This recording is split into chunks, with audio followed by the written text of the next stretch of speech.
Hello, everyone, and welcome back to our Called series. This is our third episode, and I am most excited to share this episode with you because I was joined this week to record an interview with my good friend and colleague, Dan Erickson from North Central University. Dan has so much wisdom to share from his experience as an academic advisor, as an academic coach, setting up undergraduate students for success, and in his role now as a liaison between the academic partner locations like ours and the university. He does so much good work in helping people discern exactly what God is calling them to do and what type of academic preparation is going to best equip them to answer that call. So we have a great conversation today, building on the last two episodes where we talked about discovering God's call and discovering your gifts. And now we get to turn our focus to choosing a path.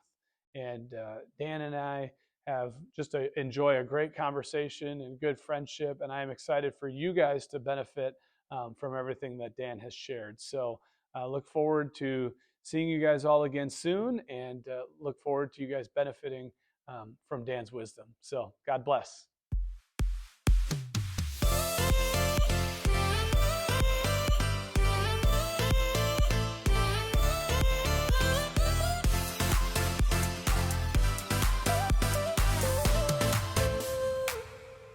All right. I am really excited to have joining me today Mr. Dan Erickson from North Central University. As promised, we have industry experts. We have people who know more about the subject matter than I do. So now we get to hear from Dan and his wealth of experience in higher education. So welcome, Dan. Thanks for having me, Brian. I'm excited to be here today. Yeah, I'm excited too. So a little bit more about Dan. He is a graduate of North Central University, where after graduating, he went on to take his talents to the marketplace, and he worked on staff at a church. He worked for different companies, and then brought his skills and resources back to North Central, where he works as an academic advisor and has had roles coaching students, coaching undergraduates, and getting them acclimated to student life.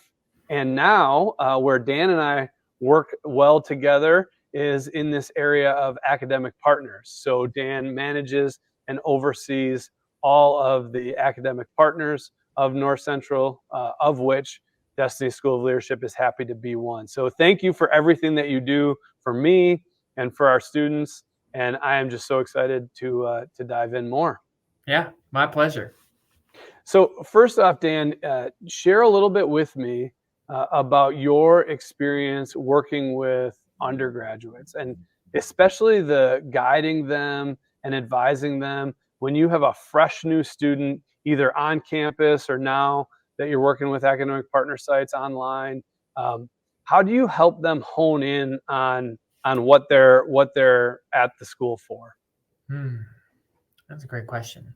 I think so much of it depends on each and every individual student. The story that they're in the midst of, where they're going, what gets them excited in the morning, all that sort of thing. We've got some students who come in and they just have a real clear vision of who they are and why they're here and what they want to study and the pace that they want to go at. And then we've got other folks on the other end of the spectrum who come and say, I'm glad to get to go to college and study and develop as a person, but I don't necessarily know exactly what path that I want to walk on. And so for me as an advisor, a lot of it comes with hearing what their interests are and then seeing what experiences we can give them that will help them at least take one step further down the path that they want to explore. Yeah, that's great. So I want to know more about that. Like, let's imagine the student who is undecided, or they're kind of a blank slate, so to speak. How do you, as an advisor, draw that out of them? What types of questions are you going to ask, or what types of experiences do you want them to have to help them figure out maybe what God is calling them to in this season? Sure.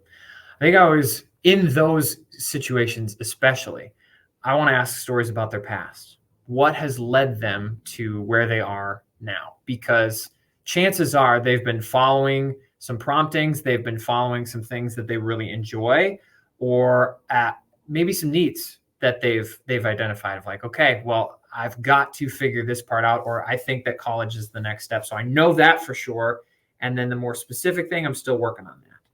And if I can get a sense for what motivated and has propelled them forward, I want to give them more of that same thing, because that, I think, it gives us energy, right? But I also want to give them enough flexibility that their path can change. So in a typical bachelor's degree, for example, students will take general education courses, which is a well-rounded array of different types of classes.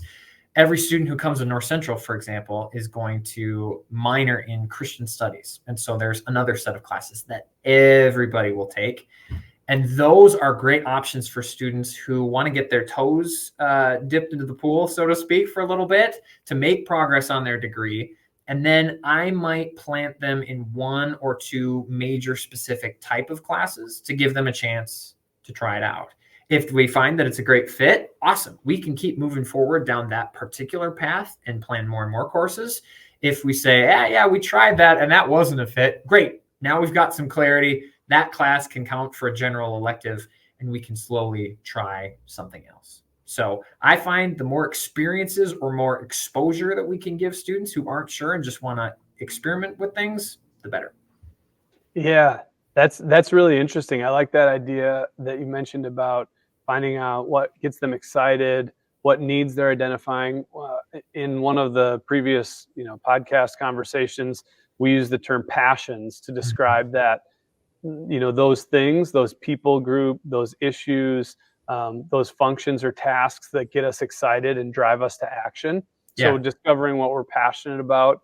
And then some of that is driven by needs, where one student sees a need that might not register with another person. So figuring out what jumps out to you as needs in the marketplace, or in the church, that's going to drive sort of our area, or it's going to start us down a path of development and education. And then what I'm hearing you say is once they've started down that path, then they can continue to refine it further based on the experiences that they've had in classes. Is that fair to say? Yeah, it's true. I was just talking with an undergrad the other day, and he feels a call to ministry, and he was trying to decide whether or not he should be a church leadership major or a biblical and theological studies major. And he felt torn because, the Bible degree, it's going to give you a lot of Bible focus. You're going to learn the ancient languages. You're going to take theology classes, which is all really useful if you want to have a future leading a church. But the church leadership degree, well, that was going to give you the skills on how to pastor and how to run an organization. And that's also valuable. And the conversation I had with him was, either way, you're going to be learning something good. Either way, you're going to be developing who you are and the skills that you have. So it's our actual opportunity is we get to pick. What do you want to focus on? Either what do you love and you're just excited to do more of that, or maybe there's an area where you go, I'm not as strong or I'm not as familiar and I want help. I want coaching to get better in this area. That's valid too. And it sounds like there's ways that we can start to discover that before someone gets, to your door.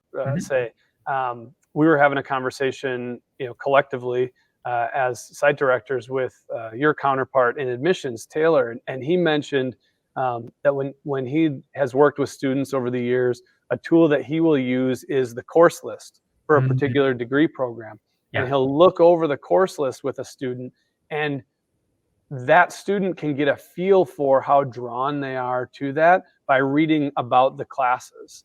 And I know that stood out to me because, I didn't give you, in your bio, I kind of neglected an important piece that you and I are in the same master's program at North Central, the Master's of Arts in Biblical Theology. And I don't know about your experience, but for me, when I read the courses that we would be taking in that program, like I got excited about it. I'm each semester when we register, I am, we've talked about the anticipation and the excitement that we have for those courses. So yeah, tell me a little bit about that, maybe from what you've seen in students, or just from your experience that we've talked about.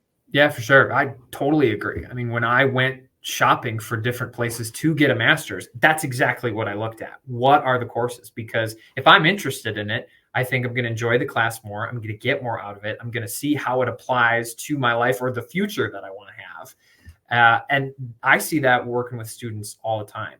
It doesn't necessarily, it doesn't often matter the level of difficulty of the class, right? Like we offer 100 level, 200 level, 300, 400 level for what year you are in school, right?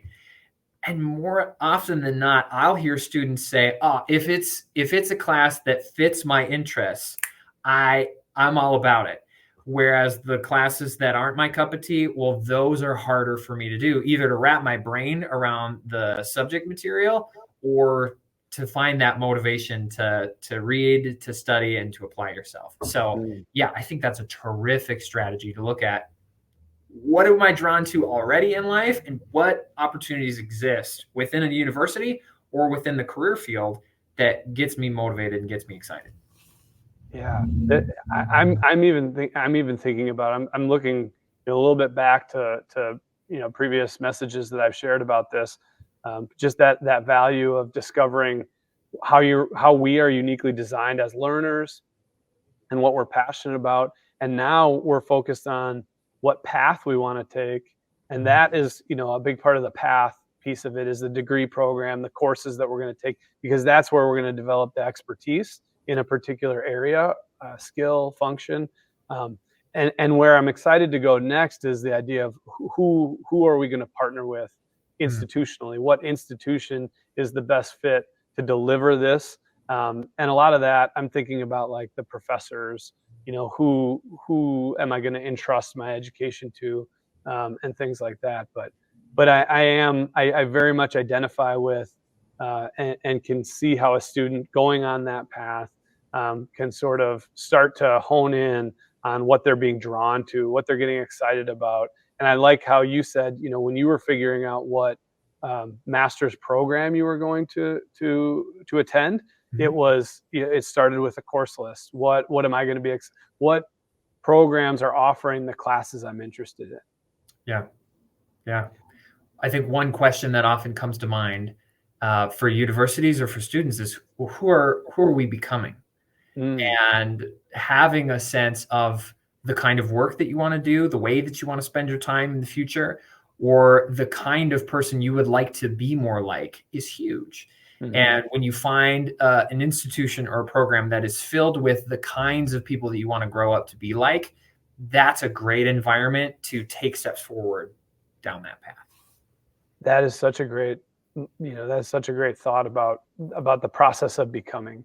because our mantra, I guess as a Destiny School of Leadership community in producing these videos, the mantra has been, we want to start this process with the end in mind. What's Mhm. the end goal of getting an education in the first place? And it's important to recognize that starting with the end in mind assumes a progressive, Yeah. a sort of a progress along the way. So understanding that we are on this trajectory of becoming something through this program, is so much more valuable than thinking about it like consumers who are just looking to purchase a degree. Yeah. It becomes less about that and more about what skills are we developing, what subject matters are we gaining expertise in, because those are the things that are going to determine our success professionally when we Yeah. get into any field, in the marketplace, in the church, in the mission field, whatever it might be. Who we become between the start of the program and the end of it is going to determine our success more than the initials that we have after our name, or things like that. The initials should Yeah. be representative of something that we've become in the process, right? Yeah.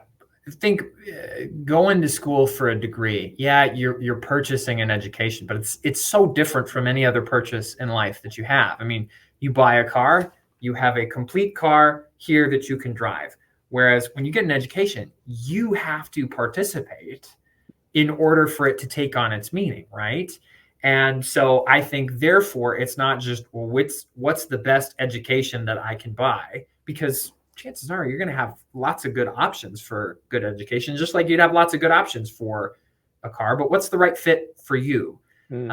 We live in the information age, and so going to college is a different it's a different thing than it was for our parents or for our grandparents, right?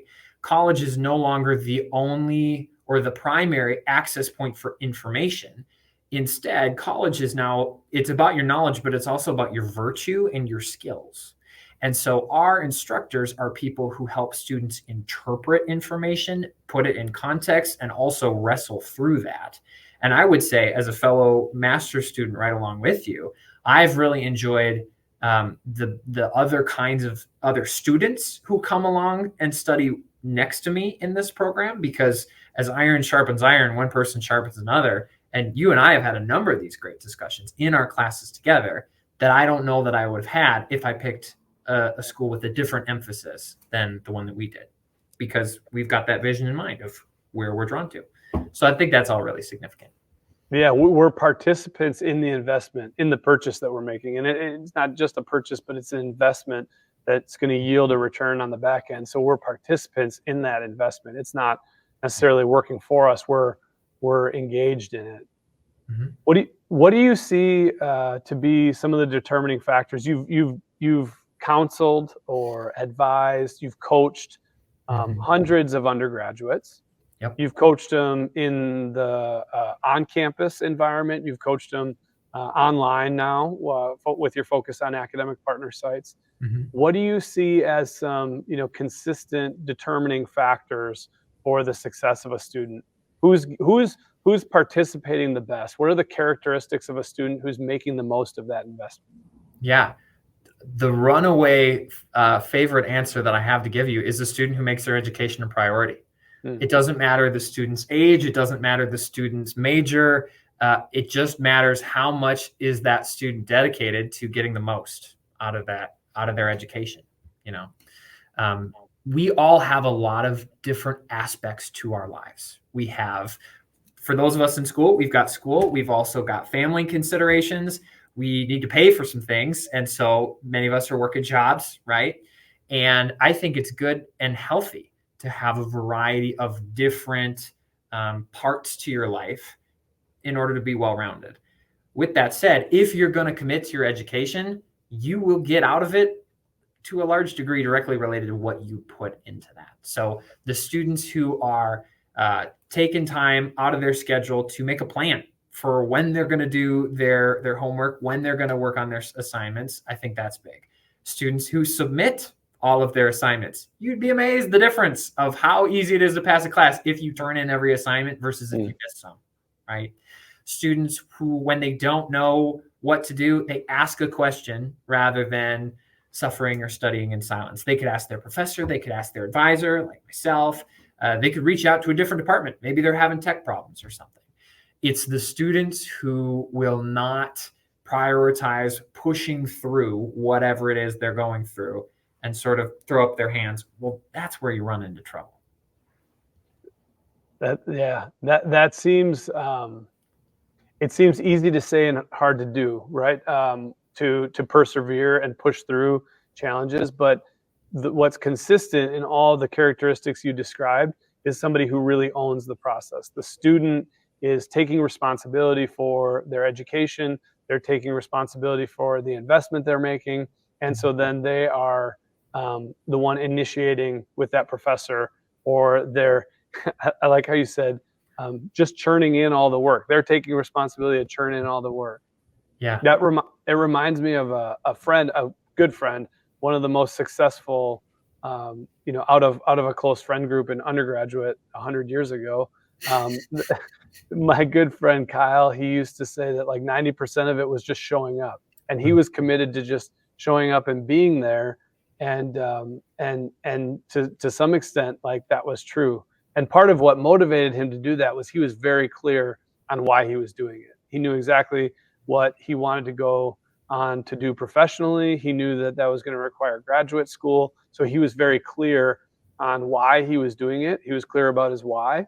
And Yeah. so then the actual showing up and doing the work seemed to come more naturally to him than it did to me and other, our fellow undergraduates who were less clear on that. So Yeah. he, like the students that you've identified as successful, took tremendous ownership of that process. Yeah. And just to be clear, I don't want to give our viewers here the impression that as a university, we don't want to take proactive action to support our students. I mean, this is why people sign up to be professors in the first place, is because they want to invest, they want to help, they want to equip their students. And that's why people like me who are academic advisors, that is our job, is to be that link in the chain to help students navigate the university, figure out what to do.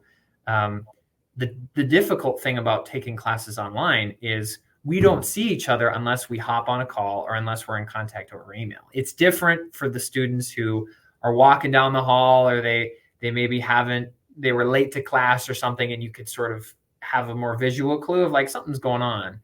And that's where I think it's important for people in my role to be communicating with students. Say, hey, how are things going? Is there any way I can support you? That sort of a thing. Because it's a different ballgame when it's you and a computer. But to be able to go to a partner site like the one that you've got, I think that's another link in the chain that just really helps give us a sense of connectedness and also propulsion to move forward. Knowing that I'm not in this alone and I got people around me, that's a big deal. Yeah. You absolutely, you do come alongside students. Like in your role as an academic coach, you'd shared a lot about how you were, a big part of that responsibility was getting people acclimated to college life. Yeah, that's true. Oh, go ahead. I was going to say, every time I meet with a new student, I want to give them as good of an explanation as I can of what they're signing up for, right? Like they have an idea about what it means to take classes online, but I want to give them a picture of here's like the rhythm of your week. Here's how the classes operate. Here's how you can get in touch with me. And here are some of the things that I can do for you. Because I think in a lot of aspects or areas of life, we have a general idea of what we're doing, but when we've never done something before, we don't know the nitty gritty details of how it works. And so when you have somebody who lives and breathes a particular thing all the time, it's so nice just to have a clue, a heads up of here's what you're entering into. And hopefully that person is a warm, friendly, and familiar face that you can feel comfortable following up and saying, hey, what? I forgot a detail that you'd said or whatever. That's part of being human, and we get that too. Yeah. How do you help people carve that new place out? Because like you said, whether somebody is coming on campus or they're online, this is a new experience. And even whether they're coming off of a high school campus or they're going back to school after, in my case, it was many years. I don't even care to do the math, how many years it was in between undergraduate and graduate school. Yeah. How do you support somebody? What types of questions do you want to ask them to sort of get them thinking about what place this has in their lives? Because you said it, and I heard one of my peers, another site director, shared on one of our calls that, I think Michaela said, this is a part of their lives. School is not their whole life, whether they're online or on campus. School is a part of their lives. How do you help them find that place in their lives, what the appropriate place is? Yeah, I think lots of times it's simply prompting us to reflect on, well, what are the parts of our lives, and anytime you say yes to something, there's less of the rest of your calendar to go around for other things. Sometimes that means we have to sacrifice something that we're currently doing in order to make space for something new that we want to pick up. And that doesn't mean we have to completely abandon whatever it was before. We might just dial it back a little bit so we can increase over here. I think every individual person has a different relationship with their calendar and how closely they monitor their time. For me, when I came to college, I needed to figure that thing out real quick because I signed myself up for too many good things. And I needed some structure in order to make it all happen. That, I think, is for first-time college students, one of the biggest life lessons that everyone needs to learn. If you're used to a high school schedule where you go from first hour to second hour to third hour all the way through the end of your day, and then you've got co-curriculars and whatnot, it doesn't take a lot of imagination to know here's exactly what I'm going to do. But in college, you've got time between your classes. If you go to an online program like ours, it's designed for people in wildly different stages of life who might be working full-time jobs, and you won't have classes that you need to sign up for a particular time. I often will tell students that the most difficult piece for me in starting our master's program was not the class itself. It was adjusting to the new rhythm. Like, seriously. But once you can figure that out, that's huge. We'll talk tips on calendaring, how to budget time, plan ahead, whatever. But again, that a lot of it depends on the student and how comfortable they are managing their own time. Yeah, how important is it for a student to know themselves? We when we talked about like discovering our design, a little piece of that is discovering our learning style and things like that. But I'm just thinking about now, we have different styles in how we manage time. How Dan does it is probably different than how Brian does it, and even the windows of time that we're doing our work in. So how important is it for a student to understand themselves, or how would you, if you had, to mentor, a younger Dan Erickson, what would you want him to know about himself, or how would you want him to discover that? I would want him to know that where he's at right at that moment, that is fine because it has taken him this far, and whatever you've done has worked for you up until this point. Now, as you enter new circumstances, new environments, new opportunities, new responsibilities, whatever, those circumstances may change, and the way that you relate to your time may also need to change. And so if you've got a system that works, great, keep it going. Don't let this conversation intimidate you or make it feel like a barrier of, oh my gosh, I can't even handle college. No. But if you realize, man, I'm juggling a lot, or I don't even necessarily know how to juggle all these different things, then okay, maybe it's time to have a conversation. Maybe it's time to get something like an iCal or an Outlook or a Google Calendar or something, a planner that you would write out and just go, okay, what do I all have to do? When am I going to do it? You can take it as you grow. That's amazing. And understanding we're going to grow. We're going to grow in that process. Yeah, for sure. All right. Thinking about a student at this stage, or a potential student, right? This could be somebody who's fresh. They're a junior, senior in high school, or they're, somebody thinking about going back to school. Yeah. What do you want them to know in determining like what they should go to school for? What advice would you have for them as they try to discern where God's calling them? That's a really expansive question. Okay. And I'll tell you, Brian, I work with students who are your traditional college age. I also work with a ton of students who are a lot later on in life, and they've maybe started and stopped getting a degree before, or they haven't, and now they just feel it's the time to go back and invest in their education. I think the Bible says you got to count the cost before you build the tower, and I think that there's real wisdom in that. When you sign up to go for a bachelor's degree or even an associate's degree, which is 2 years, that's a commitment. And there's a certain level of investment that comes along with that financially, in terms of your time, in terms of your energy, all of that. And I would encourage students not to sign up for that lightly. Now, with that being said, there's also a cost to not doing things as well, right? And if we feel called to be leaders in the church, there's a cost for us not knowing the word or not knowing how to be effective shepherds. And so we need to invest in our education and in our growth as people. The same is true for a career in the marketplace, right? You need to have certain qualifications in order for businesses, for organizations to take you seriously and want to hire you. And so going to college, I'm here to tell you that it's worth it. Obviously, I would think that because I work at a college and I love it.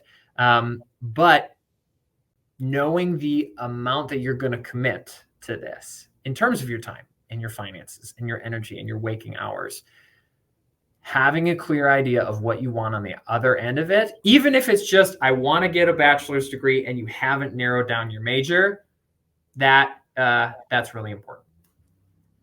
Yeah, I love that dual cost model you kind of laid out. Like there's a cost, we're going to have to invest something, time, money, but there's a cost to not doing it. I just saw, Gallup just released a bunch of research talking about how undergraduate enrollment is down like 8% or something like that nationwide.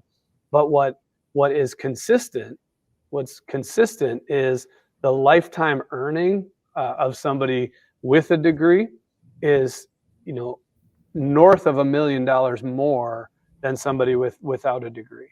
So even though people may be exercising more caution about getting a degree, the truth is that the costs are significant if somebody chooses to do no higher education, nothing beyond high school. If financially, even formationally, they're going to be missing out on something, whether that be lifetime earning or that set of experience in education. So I like, that's a very balanced and rational reality to be conscious of. So yeah, for sure. And I think the whole process of becoming can't be understated, right? Like you gain a whole set of experiences through going to college, right? You gain social skills, you gain intellectual analytical skills, you gain field specific skills for whatever you choose to major in. And I remember when I came and toured North Central, I studied on campus, but now you and I are both online students in the graduate program. I remember talking with my parents afterwards, and they said, Dan, we can really see you becoming the man that God has intended you to be at this school. And that's because of the particular environment and the emphases that we have here. So, that can sometimes be hard to put a dollar value on, the intangibles of it. But I think for students who really want to be thoughtful about where they want to spend their time, not only in the next 2 to 4 years, but even farther down the chain, having stuff like that in mind is really helpful. Yeah, with the end goal in mind, I think you could sum it up with that. Becoming the man or woman that God desires us to be. That's the end goal of all of it, of the education that we're going to go into, of our careers after that, in family life, all that, is with the end goal of becoming the person that God really desires us to be. So thank you for contributing to the conversation and giving us that thought and, a wealth of other information. Thank you for everything that you do at North Central, for Destiny School of Leadership, for our students, for our church, for everything that you're doing. We appreciate you. Well, my pleasure, Brian. The feeling goes both ways. I love teaming up with you. So thanks for the opportunity to come and share.